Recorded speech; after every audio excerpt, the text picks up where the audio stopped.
Kim, whatever you think you know, you've got it wrong. You ain't talking you out of this one.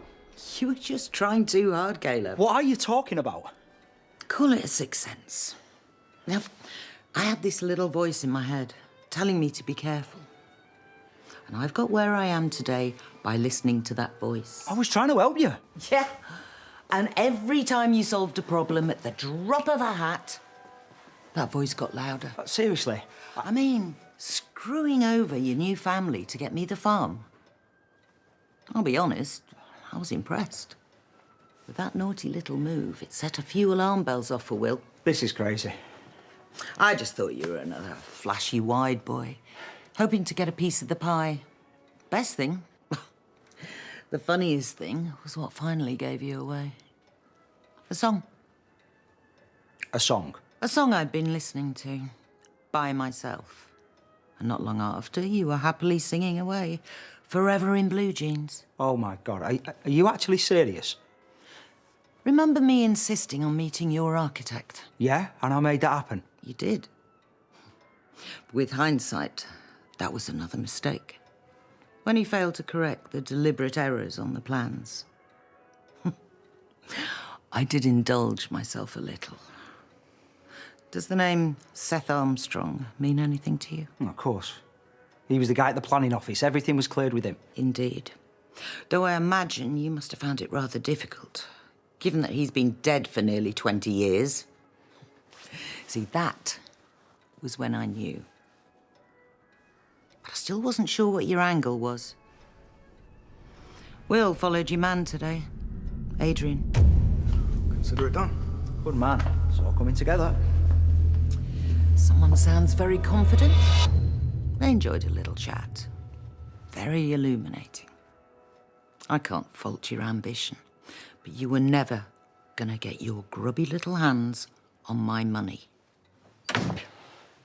You got me. Well done.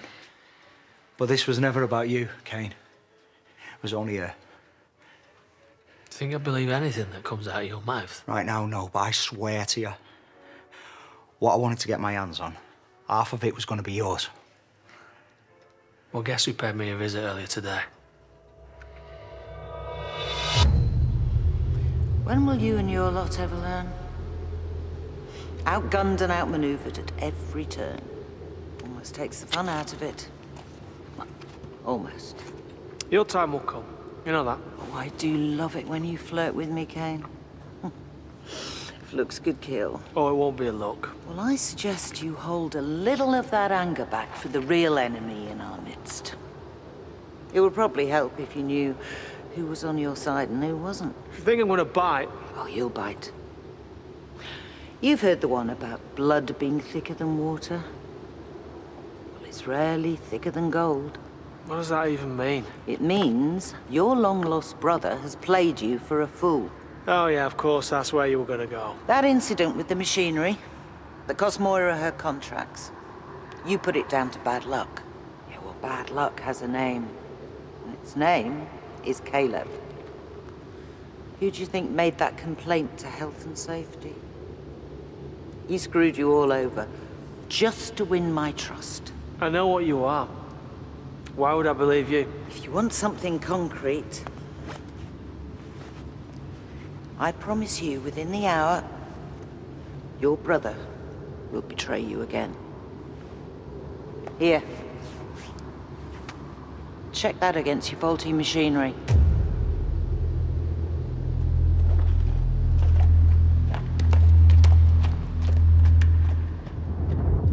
She said to me, get it done with the field or it's not getting done at all.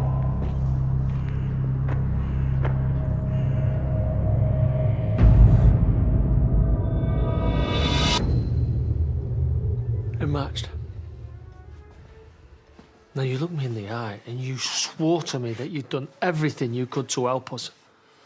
And told me you'd rolled over like a dog. It was a piece of cake. You know what she's trying to do. Your turn to roll over like a dog, is it? I should have put you down the second you came anywhere near my life. It's hard to shame a dingle, but my God, you've gone and done it. It was never a dingle. And I never want to be! Because what I am is a Tate! What are you talking about? Hi! I'm Frank Tate's son! So tell me, Kimberly, have I got his eyes? Brilliant. Just when I think you can't get any more ridiculous. That white rose on his grave, that was you. Yeah, of course it was. You're the secret heir. You know, it wasn't until I hit about 40 that a nun that had worked at a children's home, she passed on a letter that Faith had left for me. A letter. You sure you didn't write it to yourself? I mean, I know forgery's a big part of your skill set, isn't it? Back in the day, she had an affair with Frank. But it's all in there. They got careless. And I was the result.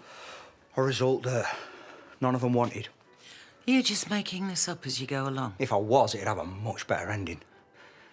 You see, I grew up in that hole, living that life, while you got your claws into everything. You know nothing about me. Oh, I know everything. You're a nasty, lying, gold-digging, cheating witch. Without my dad's money, you'd be less than nothing. OK, let's humour you for a moment. Everything I've earned myself.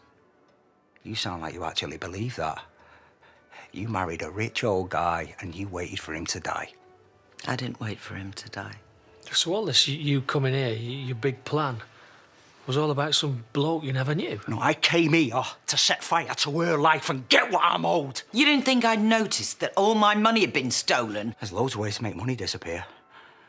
And I was going to sit back and watch all your businesses fall apart. Then I'd use your money and buy it all back, including the thing that you love the most.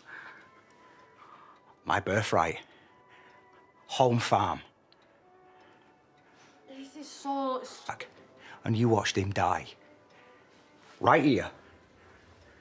In this room. You're a dinosaur, Frank.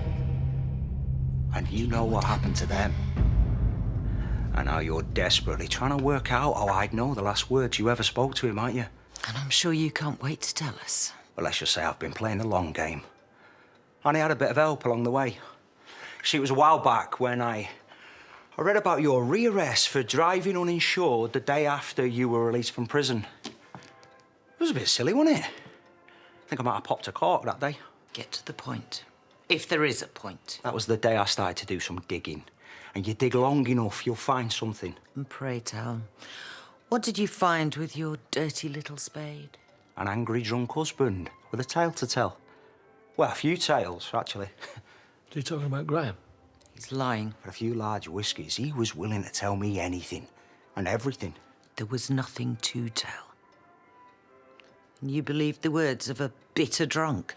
Your name came up as well. Oh, yeah. See, this Graham, he hit the booze again not long after. She ordered him to get rid of Joe. Wasn't he going to marry your daughter? Oh, yeah, and that's it. Didn't you think you'd killed him with a single punch? It was juicy stuff. This gets more and more ludicrous. He called you a poisonous bitch. I'd say that's pretty accurate. Do you realise what you've just told